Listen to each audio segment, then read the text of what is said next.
everybody, Sarah here at the Big Blue House Homestead, and I'm in the kitchen because I'm taking a break from gardening today.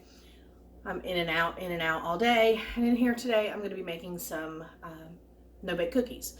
Now these are keto friendly. I'm doing this for the Ohio Buckeye Bake Off, but I have a couple suggestions before we get into the recipe. One, use your sweetener of choice. These cookies can be made with just actual, granulated sugars if you choose to do that. But if you're on the keto diet, then you need to use the sweetener of your choice. This can be done with granulated powdered form or with the liquid sweeteners. My suggestion is just add a little bit at a time and taste it and make sure it's sweet enough for you. But it's a very simple recipe.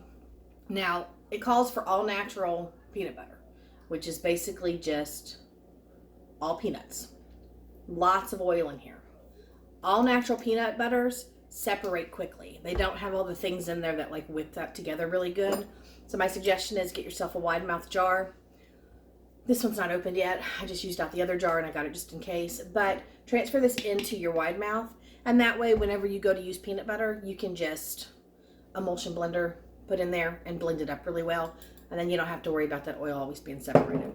So with that being said, let me show you the ingredients, and we're going to go ahead and get the recipe started. And again, it's no bake. Don't have to heat up the oven. Already outside in the heat. This is going to be a real simple recipe. Okay, with my recipe, I've got my peanut butter, my stevia, use whatever sweetener you'd want, cocoa powder, some vanilla, I like mine with that little vanilla flavor, some butter, and some coconut. Now it's 4 tablespoons of butter, and you're just going to cut that from your block. I used unsalted only. I would recommend that. You don't really want to add too much more salt into these to begin with because your peanut butter is going to have some natural salt to it anyway. But 4 tablespoons of butter. And then we're going to go ahead and we're going to add in the peanut butter, which again, you have to mix it really nice. See how shiny this is? All natural peanut butter is totally different from store-boughts that are already pre-made. But I'm just going to use a spatula and get out as much as I can. But you're using just a half a cup of peanut butter. Again, if you want to use regular peanut butter, you're more than welcome to. It's just not keto friendly because it has sugars and stuff in it. So I've got 4 tablespoons of butter and a half a cup of peanut butter. And now I'm adding my sugar, which is actually stevia, and it's 5 tablespoons of stevia. I pre-measured it, but again, you could just add a little bit at a time to taste it. And I like to put in, and it looks like a lot, but it's almost a tablespoon of vanilla. I think it just flavors up the peanut butter so it doesn't just taste like raw peanuts. So you want to add that in first, and then you're going to go ahead and you're going to microwave this. You want to do it at 30 seconds and stir, and then 30 seconds and stir, and you're going to continue to do that until it's completely smooth. You want all this sugar to dissolve. If you're using granulated sugars, it may take a little longer, but yeah, 30 seconds at a time. Okay, it is kind of hard to get the lumps out of the natural peanut butter. I didn't blend it very well to begin with, so I apologize, but I'm just going to keep stirring. You can use a whisk if you prefer, but I'm just going to use the spatula, and I'm just going to keep stirring and try to get all those lumps out. And I'm kind of smashing the peanut butter down and spreading it in with the other stuff. Okay, I've gotten out as many of the lumps that I'm possibly going to get out. The smoother the better. Like I said, you're just going to have a little bit of a bite of peanut butter here and there. But at this point, I'm going to go ahead and I'm going to add in my cocoa powder, and that's just 2 tablespoons of just regular cocoa powder. And I'm going to stir that in first before I add my coconut. But just like that, it went from peanut butter to melted chocolate.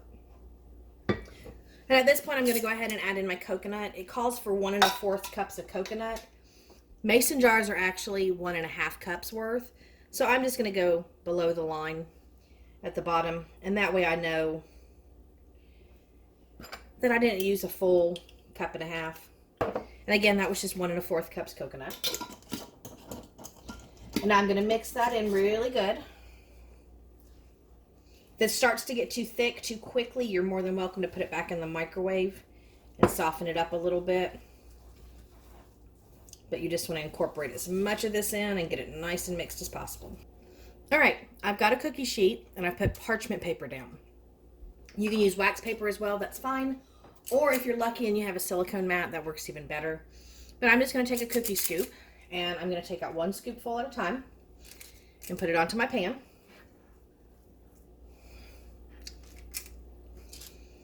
So now that I've got those in, I'm just going to take the back side of a spoon and just press these down the best I can.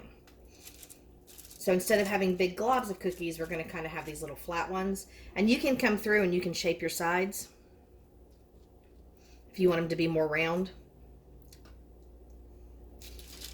But we're going to just flatten these out, and then they go in the freezer for about 30 minutes. They should firm up completely. And once they've firmed up, you want to store them in your freezer. You don't want to put these into a warm counter because they will remelt. Remember, it's just peanut butter and butter, so they're going to be a soft cookie, but they're eaten cold.